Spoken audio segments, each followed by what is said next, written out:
everyone, my name is Nomian and on the Arc of Truth, and today we're going to be talking about Greenland again. Because recently we actually just got we got a response from the Prime Minister of Denmark over this issue. Now keep in mind, she recently was entering Denmark, or no, not Denmark, Greenland to talk about specific issues with Greenland's premier. But when she was interviewed by a reporter, she was talking about stuff about Donald Trump and how he expressed interest in acquiring said territory. Now, I will get into that pretty soon. But I also want to mention some stuff about just the mainstream media, how they're just downplaying this, especially in some cases where they're actually in a way encouraging it. But the way I think that they're encouraging it is completely wrong, and I will get into that later. But first, let's get into the Prime Minister's comments. So, according to ABC News, when Mette Frederiksen, who was visiting the world's largest island to meet Premier Kim Nielsen, when she met with reporters, she said, "Greenland is not Danish. Greenland is Greenlandic. I persistently hope that this is something that is seriously meant." And she is kind of right in that issue.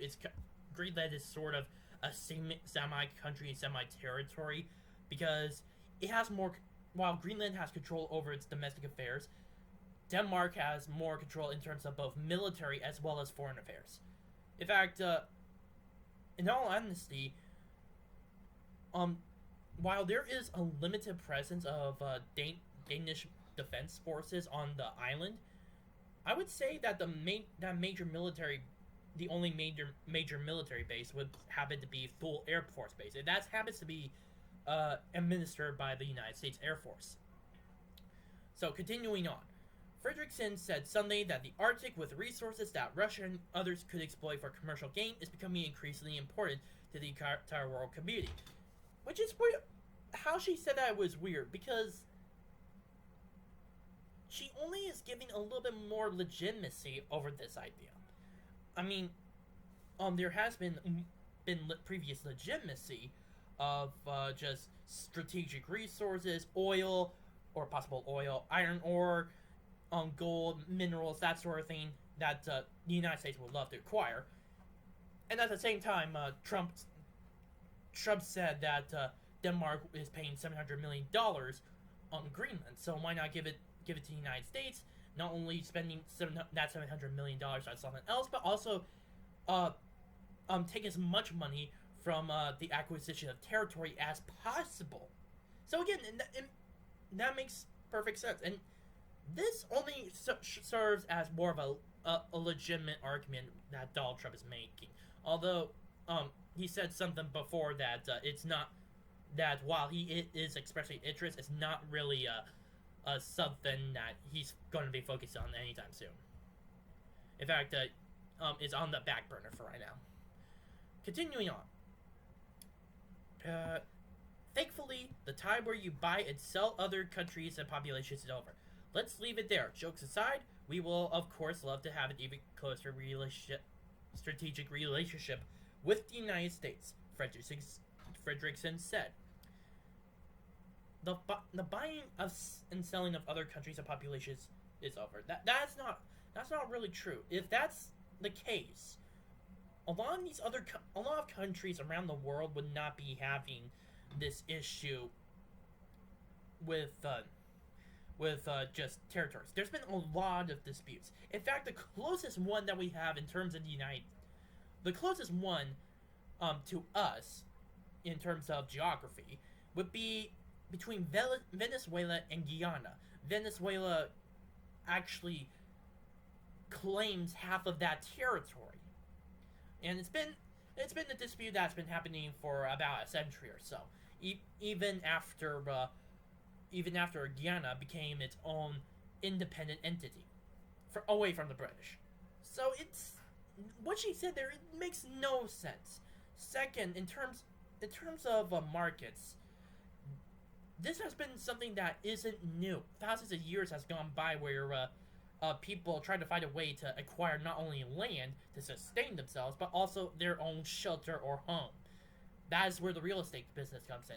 And after all, Donald Trump, the president of the United States, happened to be a real estate businessman, and a pretty good one at that. So again, what she said there makes no sense. But then again, her reaction, is understandable because, um, this is kind of human nature. While it is also human nature wanting to acquire something, through multiple means, whether it be through force, and or through money, people prefer to have control over the stuff that they currently own. The very only time which something like this would occur would be if you are willing to buy it for an equal value or more in terms of that territory. In fact, this is something that's been a common theme in terms of, for video games.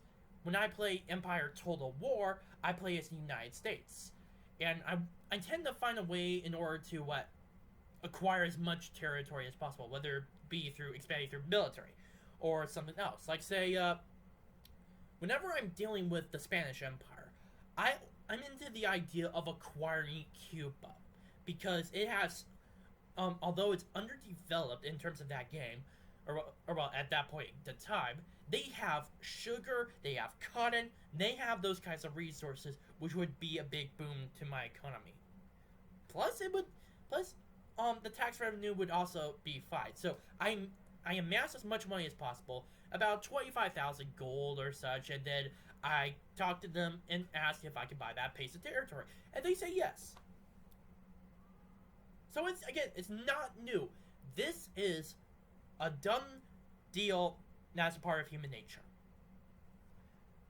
However, I completely understand what her reaction is, and in all honesty, I don't blame her for just acting that Greenland is not for sale, and even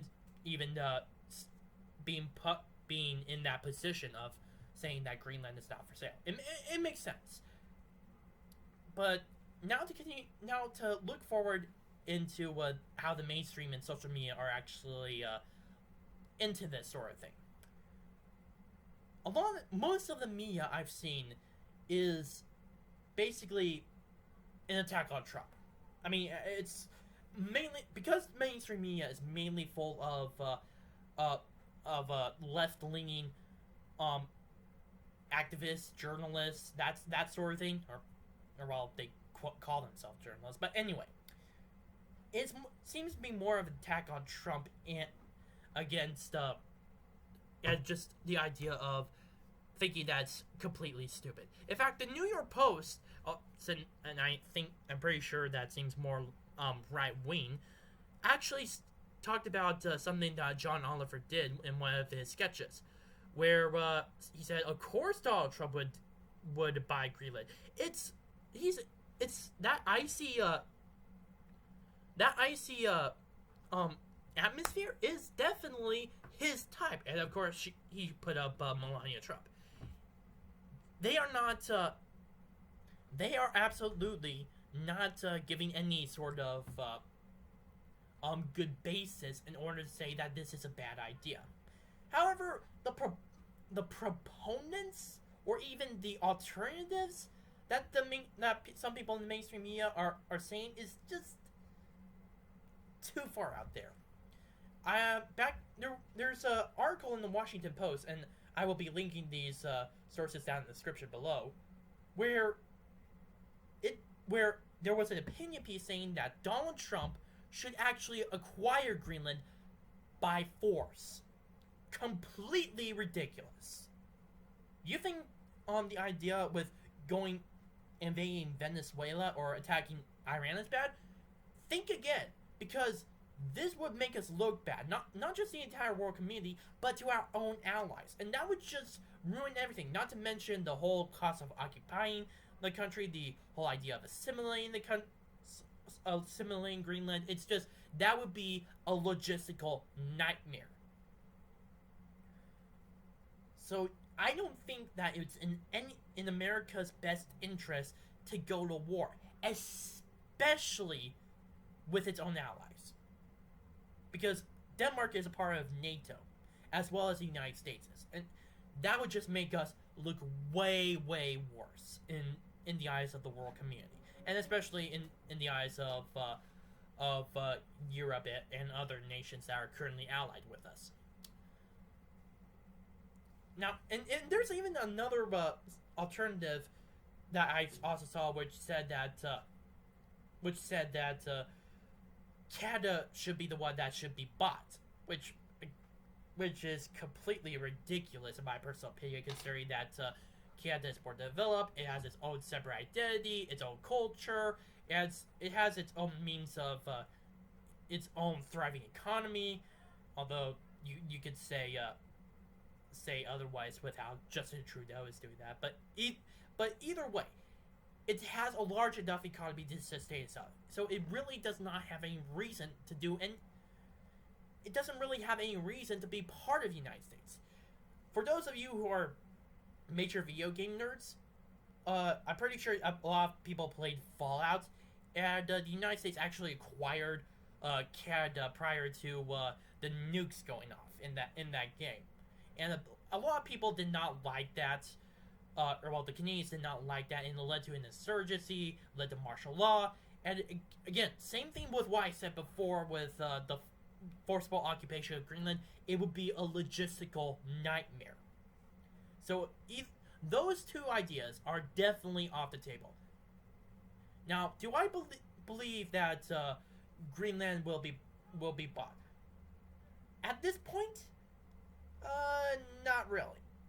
Although that could change in the future. That could very much change in the future, and that would take a lot of negotiations. In fact, Donald Trump is expected to go into Europe around September 2nd to the 3rd, and possibly will even go so far as to land in Denmark to meet with the Prime Minister. And they will definitely talk about things, and of course, he brought up he will maybe think about bringing up the idea of acquiring Greenland. But at this time, he says that is not a major priority. So at this point, I don't see anything going along with that. However, as time changes, there is a possibility that there may be a change in territory. Although at the moment, it is completely unlikely. My name is Naomi, and on the Arc Truth. Please post your comments down below. I love to read them. Share this video, like it, and subscribe. Also, if you have any criticisms about my videos, please be sure to either to post your criticisms down in comments below, or directly message me above. Thank you.